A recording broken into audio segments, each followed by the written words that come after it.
Good day, everyone. Good day, and welcome to another wonderful podcast with a very special guest.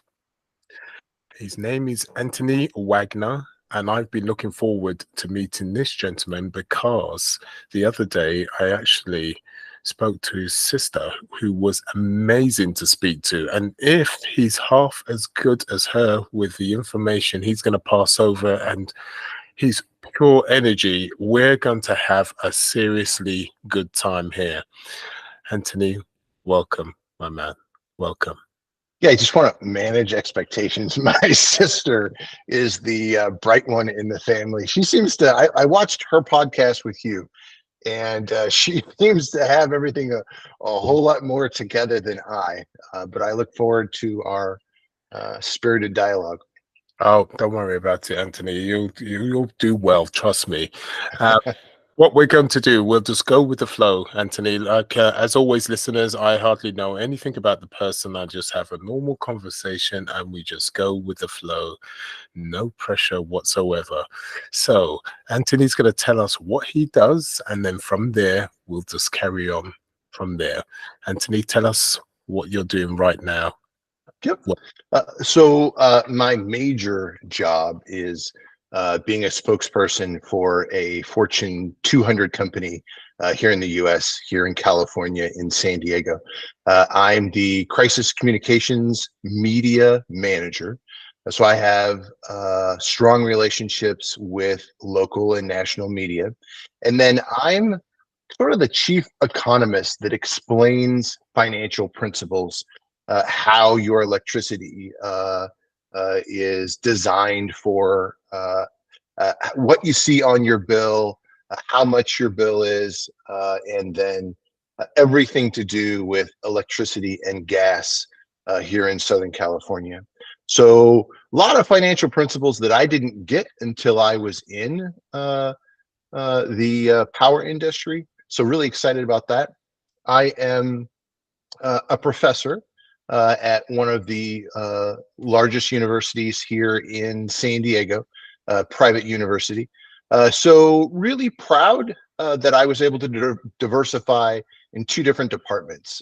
One is in strategic communications, where I teach undergraduates strategic communications. And then sort of my biggest coup, what I'm really proud of, a real passion for public administration. So I'm in the political science department, and I teach public administration fundamentals to master level students. And then what I love is sort of like US government 101 to undergrads. To me, that's where you really can get somebody excited about how government works, from local government to regional government to the state government to United States government, and then how they all work together and how they all fight for the power that they do have when interacting with all those different levels of government. Wow, did you hear that, listeners? Now, all I heard was great communication skills, knowing how to one-to-one with people as well as a group, media, etc. But would you know it? He's dyslexic. How is that possible? How can a dyslexic person be so supreme at communicating? So we're going to find this out because this is what's going to actually, it's going to be quite interesting to see that you can be successful regardless of your issues. So, Anthony, what we're going to do, we're going to go back in the days because this amazes me how you're still a very successful person in more ways than one, be it in education as well as corporate. And we're going to go right back to find out what were your issues from the beginning when you were a child and you realized something wasn't quite right. Just tell me your earliest memory. Let's go Well, with I thought I was perfectly fine. Everybody else was wrong. So, I always thought, well, what's wrong with everybody else? So I was really lucky to be born and raised in the time where being neurodivergent, Hmm. it was sort of the birth of neurodivergence, in that um, dyslexia was coming online, ADHD was coming online, whether it be Asperger or some of the other DSM-5 categories, to where rather than just think you're stupid, Okay. they would be able to treat you. So I was probably in first grade, second grade, where the child development department of San Diego State University was really at the cutting edge of um, learning divergent children. Okay. So I was sort of a guinea pig for all these graduate students and doctoral students learning about how best can you change the environment to help a person with a learning disability be able to learn. Okay. Um, I was in parochial school, so Catholic school, Okay. and probably the first memory I had of real controversy was uh, the Catholic diocese wanted me to leave the Catholic school I was in Uh-huh. because I was bringing down their test scores, and I was skewing their test scores so poorly that it was ruining their statistics for ranking parochial schools around the district, because I was an anchor on their traditional learning style. So real vehement fights that my mother had with the school district in order to keep me in Catholic school. And Okay. I don't know, I'm probably a 18-year product of Catholic school, from grade school to all boys Catholic high school. College, of course, I went to public school, and then graduate school back to Villanova, which of course is an Augustinian school. So I have an Augustinian lineage. High school was St. Okay. Augustine, taught by the Order of St. Augustine. And then Villanova is an Augustinian school as well. And obviously, at the time when you found this all out and the situation with the school, and it wasn't looking good on the, test scores, etc., was you conscious of the fact that this was happening, or was this something you found out later on? No, I was outright not wanted. And that's a really awful feeling Yeah. for a kid to sort of internalize, Mm-hmm. because the teachers weren't exactly the most hospitable. The Okay. administration definitely was not hospitable. And I don't know that it's a good thing that a first grader, second grader, third grader would understand the ramifications of, well, they don't want you in the school. But I very much remember that uh, they would say stuff like, boy, I think he would excel better in a public school. But having the real religious upbringing that Jacqueline and I had, Mm-hmm. uh, public school was not an option. So there was a lot of fighting with that. And I eventually, with a whole lot of intensive tutoring help, was able to get myself out of that. But it was years. I didn't really learn to read or write till probably going into the sixth, seventh, eighth grade, where uh, I remember in fourth grade, as an example, Okay. clearly could not learn to read or write. I had switched Catholic schools, one from East San Diego to Central San Diego. And I remember just very first, this is like 1986, very first day of school, we had to do 10 dictionary words out of the dictionary. And we had to look up the word and then write a sentence. And I could not read or write. And I had to look at each letter like it was a painting, and then compare that letter to whatever was in the dictionary. and then go letter by letter by letter by letter. So Wow. it took me, all these kids were done in like, I don't know, they're 10 dictionary words with a sentence. We're done in like maybe a half hour. Uh, it was really detrimental that my fourth grade teacher like held me in at recess time Uh-huh. because I wasn't getting my work done. And that stands out as probably indicative of how hard it was to go through school. I'll tell you, as an adult, it was so challenging that my accomplishment in education is actually my proudest accomplishment that somebody can't take away from me.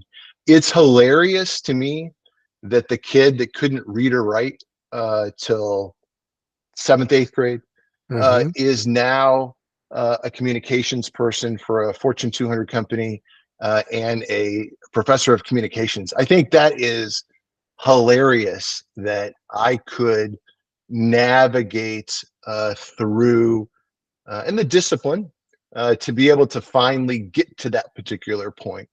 But I'll tell you, my largest strategy in my Yeah. whole entire life is Uh-huh. not that I was the smartest guy in the room, but I learned at a really, really young age the benefit of relationship and the benefit of fostering relationship.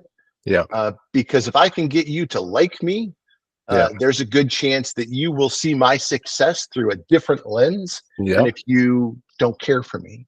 Yeah. So in every, I mean, so for the last 25 years in which I have been gainfully employed, I've used the words that come out of my mouth more than any other skill, especially as a spokesperson. Yeah. And I've gotten paid really well to Mm-hmm. support a family, to be successful in my career, just for the words that came out of my mouth, Yeah. mainly because I wasn't really good at reading. Yeah. I still continue. If you heard me read a book out loud, it would be probably about a first grade level. Um, and I still don't. I think one of the things that I'm heartbroken about, What's I that? never learned to read for the love of reading. Okay. I only learned to read to learn Necessity. about text or Mm-hmm. academia. Mm-hmm. And that's even to this day, I would much prefer an academic text to trying to immerse myself in some written story Yeah. because Mm-hmm. it's so difficult for me to get through. Um, the older you get with dyslexia, the more that you're able to instantaneously decode. Mm-hmm. Because you always see it the same, you always see it backwards, upside down, sort of the same way, especially Pattern. the same letters or the same structure sentence or the same words. Yeah. They usually look to me the same way most of the time, which Yeah. is not the same way someone that doesn't have dyslexia sees something. So it's a little bit arduous, but I've gotten so good at simultaneously decoding something to where it's hard for someone to see that I have dyslexia. It mainly manifests itself in my reading out loud and the cadence of reading out loud Mm. versus my ability to sound halfway decent on camera as an on-camera spokesperson or with you right now. Well, Anthony, that resonates with me. I totally get you. Listeners, it's a situation that the reason or one of the reasons why he communicates so well because, and I'm the same way, because I lacked the ability to be able to read so well, and you see swimming pages and letters, etc. We've had to hone in on our skill of communication, being able to listen and to decipher in real time and communicate. This is why, Anthony, I'm suggesting this is why you're such a great communicator, because the thing is what you was lacking in one thing, as much as that you still tried and you can read, but you had to hone in on other skills. as you said, when you was younger, when you had to, put yourself in a position where other people could like you because of A, B, and C. And so you had to use those communication. And it's the same with me, you know. Communication is key for us because we have to be strong in other means. What you're weak on, you've tried to find other strong means. And it's amazing. It's like looking in a mirror, Anthony, because I have exactly the same situation. And what you was also describing, which I don't think the listeners may understand, is that we see patterns. We see patterns in things, and sometimes we see patterns that we don't quite understand why we see it, but we do. Does that ring a bell, Anthony? Yeah, I never had pattern work be to my advantage, especially like if you look at like the LSAT or some of the other standardized tests. Mm-hmm. I never was really quite good at that. But I'll also tell you that the other thing that's important for your listeners to understand about communication in general Uh-huh. is that 70% of communication is my ability to also instantaneously internalize how the listener is receptive to that. That's Mm-hmm. why I do really well in an environment where I can uh, physically, tangibly see someone, because you can see their body mechanics, you can see their nonverbal cues, you can see how they're reacting to the information, and then you can instantaneously pivot according to how the listener is listening to something. So when Mm-hmm. I say communication is probably 25% words out of my mouth and Mm-hmm. 75% how is the person on the other side of these words internalizing that, and then Mm-hmm. how can I adapt accordingly. I think that speaks to my ability to be successful in Mm-hmm. strategic communications in Mm-hmm. general. Yeah, I see that. So, okay, with that said, then give us a for instance of someone's body language, the way they be, etc., so people can understand what you mean by that. Break it down for us. Give us a Yeah, for instance. I really love to see nonverbal cues. I think they teach me a lot about a person, especially when they do something in patterns. Uh-huh. Just as an example, um, my work environment is in like this glass fishbowl to where everyone has a door they can close, but you can see through the glass and you can see the nonverbal communication between two individuals in that particular meeting.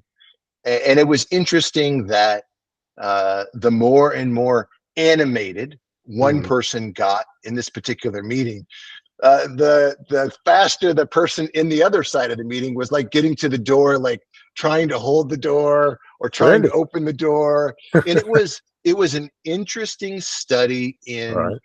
uh, that both of those individuals might not have been psychologically aware Mm-hmm. of what they were broadcasting. One person was quite animated in how they were choosing to give some information. The other person, who was probably less receptive to that, started grabbing for the door to like slide it open. So it's little stuff like that. Every mannerism, twitch, question, cue is in fact um, an unveiling of Mm-hmm. how that person is taking in that information, whether or not you're credible or not. Mm-hmm. And that that helps to, especially when you're in an on-camera environment, Yeah. where you don't really have any do-overs, to where once it's recorded, it's recorded. I really pay attention to that when I'm being interviewed, to where I really want to see how the reporter is, number one, super important that the reporter likes me. Super important that the reporter has a relationship with me. They know about me. They're less Uh-huh. likely to clobber me if they know personal things about me. If I'm able to humanize myself with that individual, Uh-huh. and then um, it says a lot about what their future story is going to look like on television, Uh-huh. predicated on their nonverbal cues and maybe some of the questions that they ask.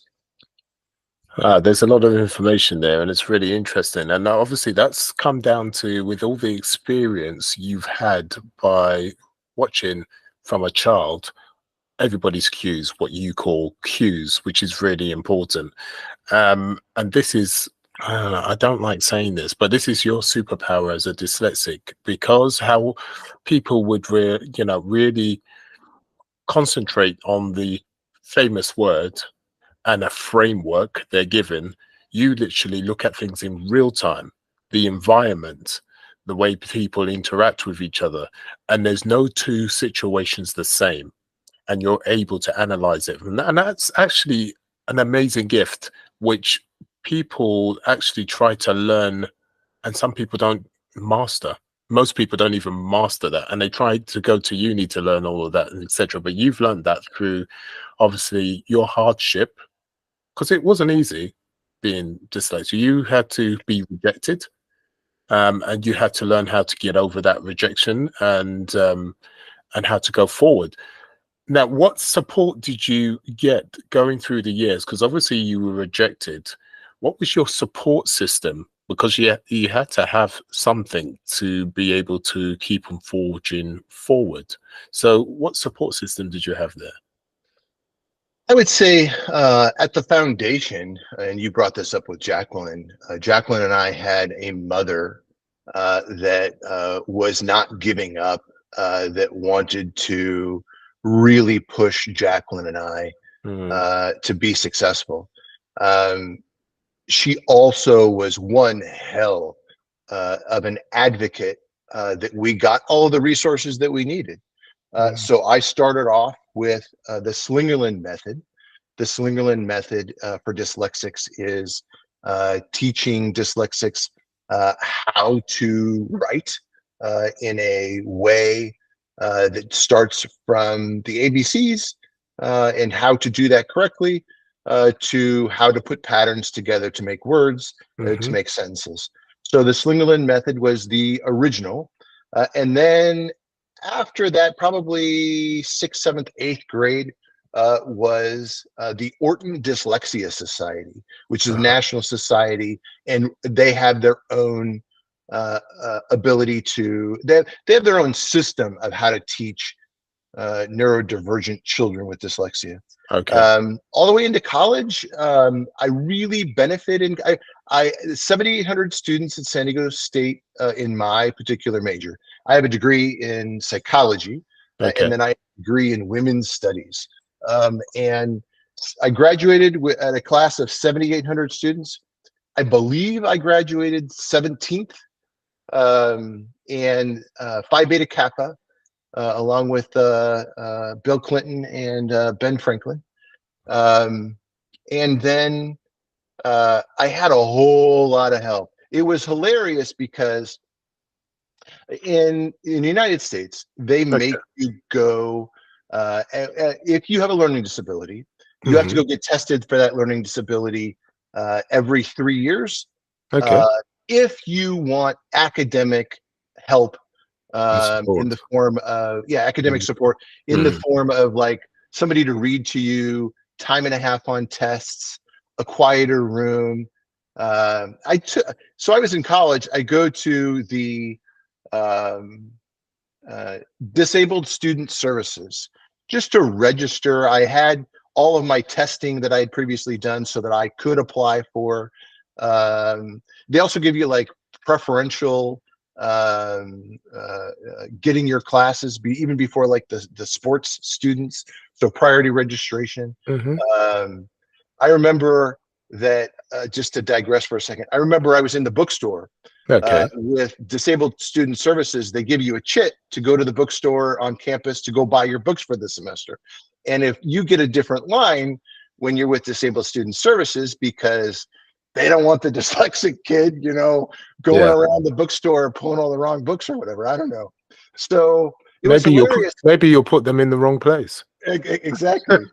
So you wait in line, you go up to the window for disabled student services, and you give them your chit, has all your books, and they go get them for you. I mean, all hell is breaking loose. This is a 34,000 person university. Everybody is in that bookstore trying to get their books. So this guy's like, you stay here. I will go get your books for you. Really? I'm like, perfect. Thank you, brother. Outstanding. But so I got time and a half on tests. I got a note taker. I got somebody to read to me. In current academia, normally AI will be able to read to you, but that's before all AI. Yeah. So you had volunteers that would actually read text material. So I would read the text material, I would hear it, and I would study it, and then I would take notes on it as well. So I got to be like the token successful kid with dyslexia in college. In that, with Disabled Student Services, I applied for and got a 4-year scholarship. It actually turned into 5 years because I had 2 degrees.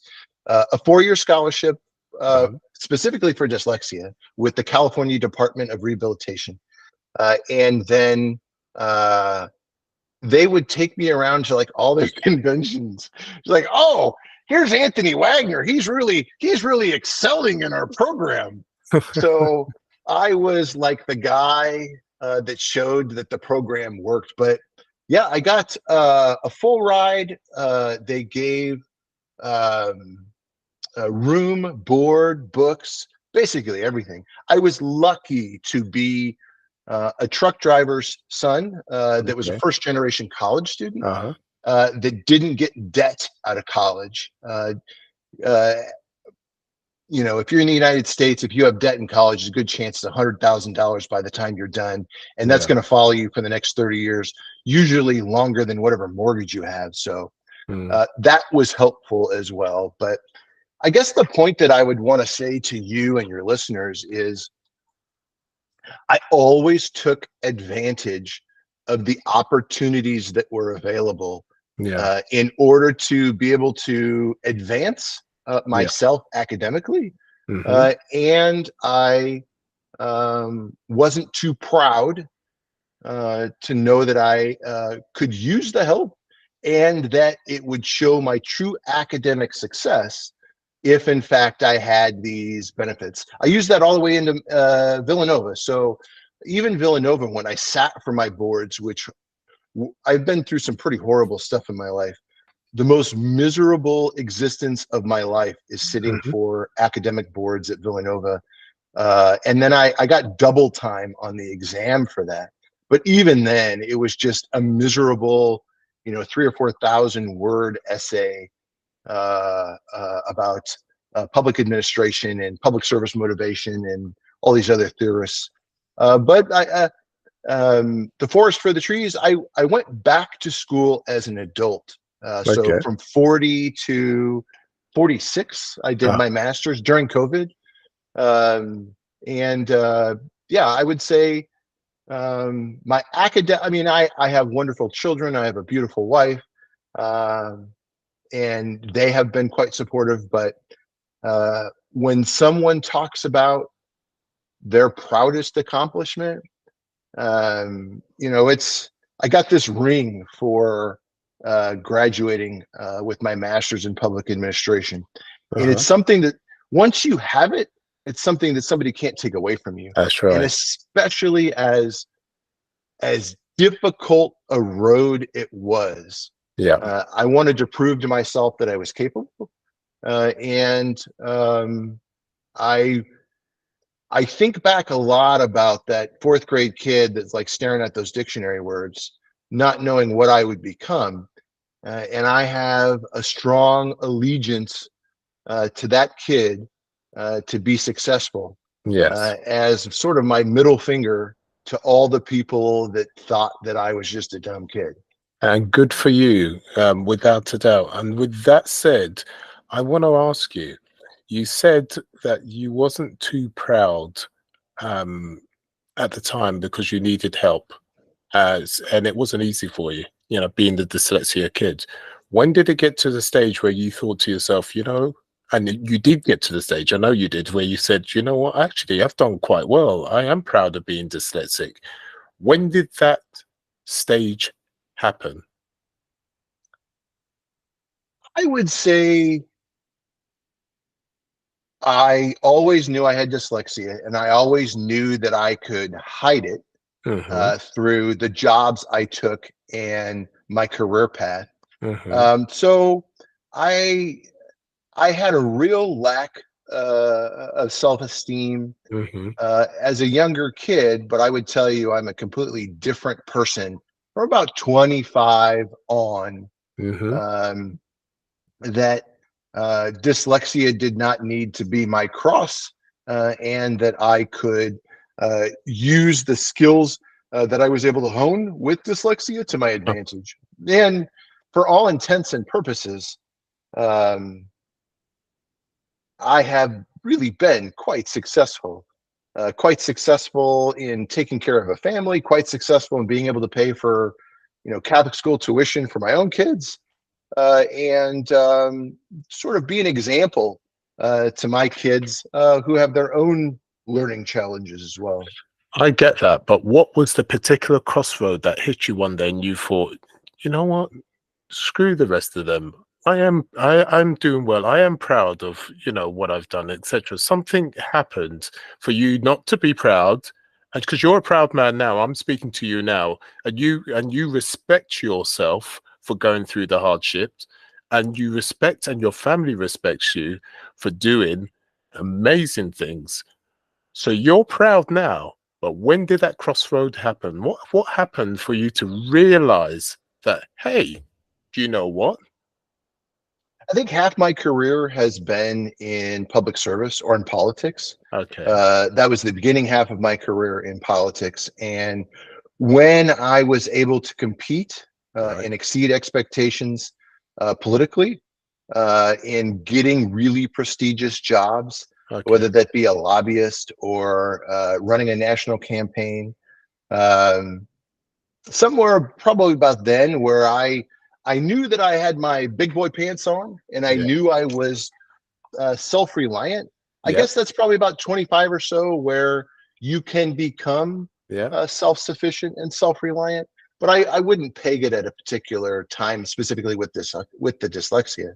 Yeah. I always knew the dyslexia was a hardship, Okay. but um, it didn't slow me down professionally because I Okay. was always able to um, sort of celebrate what I was good at and Uh-huh. minimize the perception of what I was not good at.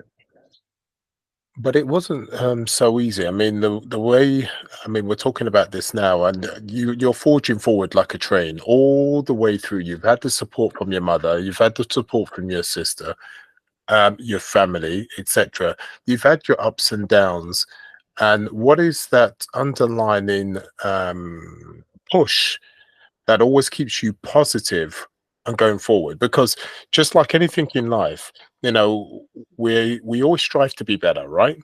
But we always have our ups and downs. We've, um, 3 steps back, 4 steps forward. What is that keeps you going? Is it some kind of is it support system from the family? Is it your religion? What is it that always gets you out of the depths when things are really difficult? What's always No, constant in your life? What's always constant in your life to I'll keep you tell you pushing? what I tell my kids. Yeah, go on. Hmm. Sort of Anthonyisms. Number one, avoid scrutiny. If you can avoid scrutiny, you can get through a whole lot of things. Yep. Don't call attention to yourself. I learned this in politics. Life's not fair. Yep. Life was never meant to be fair. As Hmm. soon as you want life to be fair, it will leave you behind in an instant. Hmm. So it's your obligation to keep rowing. I'm a big believer in shut up and row, Right. and keep going. It doesn't always have to be your best work, but if you keep showing up, um, the positivity will manifest itself. I suffer from depression like everybody else. I know. Yeah, It's definitely. an opportunity now in today's age where you actually can talk about that, but Mm-hmm. Hmm. um, make no mistake that you can have exactly what I have: a wife, kids, a job, everything going, and I still have depression. Yes. But I believe in the shut up and row. Yeah. I believe in life's not fair, and as soon as you want it to be fair, don't dwell on that. There's a lot of things in life I would have wished to not have gone through, Yeah. but I wouldn't dwell on that, and I just keep looking forward and keep showing up, Yeah. and everything else will handle itself. What a beautiful. Jacqueline, my sister, has a whole lot better sort of mannerisms that I watched her on her show with you. I'm like, wow, I wish I had some of that, but I think it's quite granular as foundational. Just keep going, keep showing up. It doesn't always have to be your best work, Yeah. but they don't know that. And you always can make changes. And um, don't focus on the losses and really be proud of the accomplishments. Celebrate what you're good at and minimize what you're not good at because you don't want to do it anyway. Yeah, and I totally hear you. So obviously you have this rule set, and it's not rigid, right? It can be flexible, this rule set, but you have this, these rules you go by that keeps you forging forward. And you obviously, as you said, you give that to your kids. And so this is what I say to a lot of people. You have to have some kind of faith system, and it doesn't matter what it is. And your faith system is having this rule set, right? Other people, it's a religion, being spiritual. Other people, it's third parties around them. But the pattern is always the same. What always keeps you forging forward is this one thing or few things that keep you going forward, no matter how difficult it is. It doesn't matter whether you're dyslexic, ADHD, or you're so-called normal. But it is very important to have some fundamentals that keep you charging ahead, because we all go up and down, as you've already said. We have our days of depression and etc. And this is why I asked you the question, and listeners, and this is why I wanted to get down to the fundamentals, Anthony, because he's a very strong character. But just as he is strong, he has bad days, difficult days. And even when you're dyslexic, it doesn't stop you from being successful. But at the same time, it's not a bed of roses. We all have bad days. You pick yourself up, you go with in Anthony's case, his rule set. In other people's cases, it's their spiritualism. With me, it's Buddhism. I'm a Buddhist, and that keeps me going. And you just got to find out what works for you, but you can be successful. And Anthony is an amazing, successful person. And you can see how he struggled.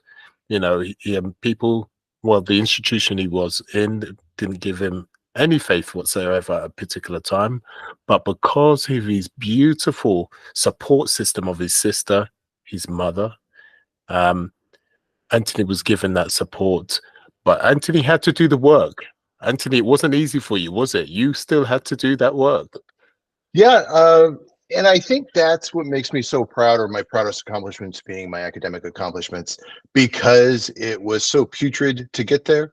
But even in academia, not quitting, taking the next class, taking the next class, taking the next class, and then finding strategies so that you can be successful.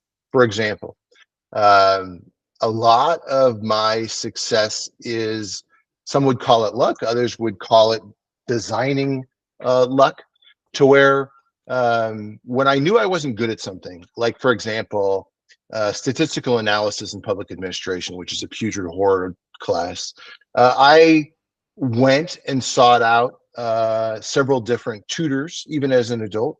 And I developed a wonderful relationship with this professor in Santa Barbara, who was the professor of statistical analysis at Pacifica Institute, which teaches psychologists in Santa Barbara. And he was my tutor through that. So when in doubt, you always can use the help of somebody else. Don't be afraid to spend the money, and don't be afraid to ask for help before you need the help. Yeah, and I'm glad you said that, Anthony, because there's so many times where you feel ashamed and you feel like a fool, and and all those other things. Easier said than done, but it's true. Just say you can't do something, um, and there's always someone that's there that can help us, right? Um, I remember when I struggled, I had a good teacher that always had a huge amount of faith in me, and I used to have Parents' Day, and used to say, "Oh God, Eli, I don't know what's wrong with him. He just won't focus, etc." But she always believed in me, and not until later on did I find out what the problem was. But again, it's just having that faith system just to keep on going, and do not give up no matter what. Um, you know, at least keep on trying. Um, And Anthony, I would want to point out to your listeners, yeah, Eli, yeah, go is on. don't judge yourself Yes, on what that forward momentum looks like. yeah, Sometimes it's an inch, sometimes it's a mile, mm, and it's not always going to be the same. But the point is, if you can look yourself in the mirror before you go to bed and you say to yourself, okay, I didn't get very far, but I did one step. Maybe yeah, that one step is I just wrote in my journal that this is what I'm going to do tomorrow. But only you can be the judge of that. yes, But don't beat yourself up if your pace varies, or if um, the size of what you did is incremental. yeah. Beautiful said, Anthony. Everybody's journey is different, and destination may be the same, maybe, but the journey is always different. And Anthony, thank you. That's so well said. Is there anything we've missed that you want to give some gold to the listeners? But to be honest, you've given us so much. I can't imagine what else Yeah. there is. But welcome. Yeah, it was a delight to be on. I am thankful for somebody like you that highlights that you can be successful being neurodivergent, Yeah, and you can interact and have an amazing life if you keep walking forward, keep walking through the door. yeah, yeah. And don't have any issues with failing too, because you've got to fail a few times before you're successful. And that is irrelevant whether you're neurodivergent or autistic, it doesn't matter. The point is you have to get better at something, you have I to would fail it. I would say this in closing. Mhm. I have had grand failures, Mm. and it's only in failure that you can um, find something out about yourself that you didn't know, Yep, and that you can start over. that's right. Um, After failure, you have to be able to do better because you just failed. So that's your first positive step in doing something different. Exactly. And that's the learning curve, right? Yeah. Yeah. Wow. Anthony, thank you. Yep. We are all blessed that you came on. I really appreciate you coming on, and thank you, thank you, thank you. Thank you, Eli. Very nice to be on, and thanks for doing what you're doing. Thank you. I really appreciate that. And listeners, if there's anything at all that you have any issues with, you can always put down the information down below. You can comment and I'll reply back as soon as I can. But keep on listening to the podcast. It's just to show that no matter how difficult things are, no matter how difficult things are for you for learning or anything you're going through in life, the point is to keep on moving forward. Even though we make mistakes, it doesn't matter. It does get hard, but there is always a path to go along. And with that said, I'm going to say sayonara. Thank you, Anthony.